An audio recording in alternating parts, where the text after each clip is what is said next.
Hi team, and welcome to week 3. Y'all are doing a great job getting all the foundational stuff down, how the metabolism works, how to create a calorie deficit, which is necessary for fat loss, where the macronutrients come into play inside of that deficit, how to track your intake, your data, your measurements, your biofeedback in order to measure your success and continue to see results. So where then does exercise come into play inside of your deficit? I think it's important to first say we're going to be covering this over the course of the week, but let's just kind of stick to the basics tonight.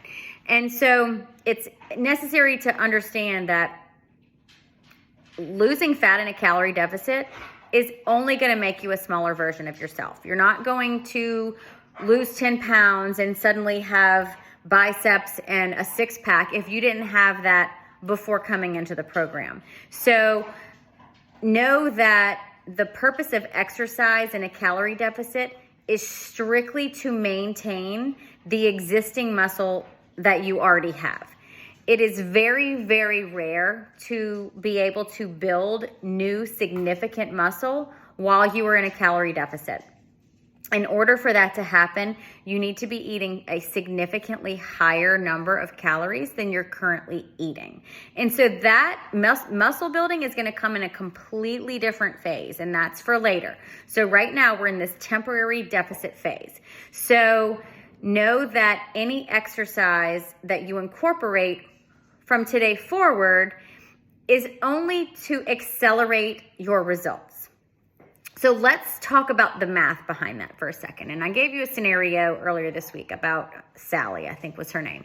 So let's take Sally's BMR was 1,250 calories and her total energy expenditure was 1,900 calories.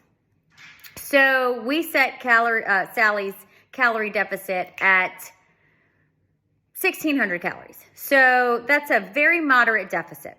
It's a safe one that's not going to send her body into bad biofeedback like poor sleep and cravings and all the things that kind of can destroy a fat loss phase. So that's a manageable deficit at 1,600 calories. So at that rate, if 1 pound equals 3,500 calories, that means that Sally's only going to lose 1 pound every 11 to 12 days because her calorie deficit's only 300 calories. So maybe Sally wants faster fat loss, right? We all do. So what do? We, instead of cutting more calories, we just move more. We add more exercise calories on top of what she's already doing. So now she adds in maybe a couple of Pilates classes a week, or she decides to start some strength training with a personal trainer, or maybe she just decides like she's just going to move more throughout the day. So now where her calorie deficit was 300 a day, well, now she's burning an extra 300 calories throughout the day through movement. So where her deficit was only 300 a day, now it's 600 a day, which means that she's now going to lose 1 pound of fat every 5 to 6 days instead of every 11 to 12 days.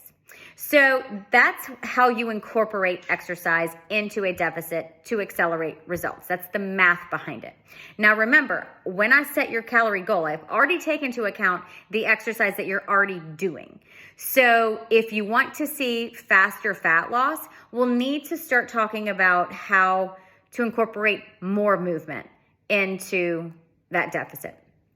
Because if you're going to start overdoing the exercise, you're going to start falling below your BMR. And that's what we're trying to avoid, because that's when you're going to start seeing muscle loss. And we're trying to preserve as much as we can right now in this deficit phase.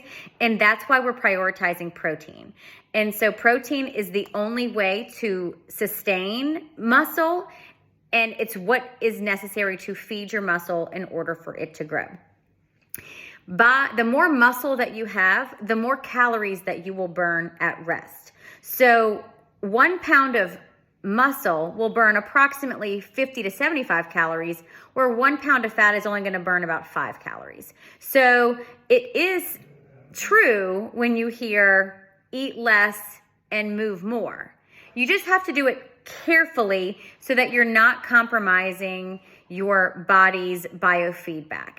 And so I'll start sending you more information this week about how to incorporate new movement into what you're already doing so that we're keeping you in that safe deficit.